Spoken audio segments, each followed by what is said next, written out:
I love you, মানে মিষ্টি মাই I love you.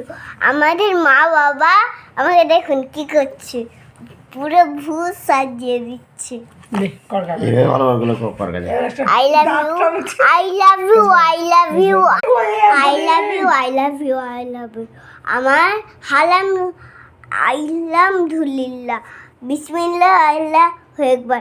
আপনারা কেমন আছেন? আশা করি খুব ভালোই আছেন। তো আপনাদের সঙ্গে একটা ব্লগ নিয়ে চলে এলাম এখানটায়। তো আপনারা আশা করি ভালোই আছেন। আমরা এইটুকু জানতে চেয়েছিলাম আপনারা কতদূর ভালো আছেন। তো আমরা জেনে নিয়েছি। আমরা চলে এসেছি লালবাগ পক্ষ থেকে। আপনাদের সবাইকে আলহামদুলিল্লাহ, বিসমিল্লাহ আল্লাহ একবার। আপনারা খুবই আশা করি খুব ভালোই আছেন। এটা আমরা জানতে চেয়েছিলাম আপনারা মুর্শিদাবাদে কত ভালো আছেন। আমরাও মুর্শিদাবাদের এসছি। মুর্শিদাবাদে কদিন, 4-5 দিন আমরা থাকবো। তো আপনারা বুঝতে চেয়েছেন, এটাই বাস্তব।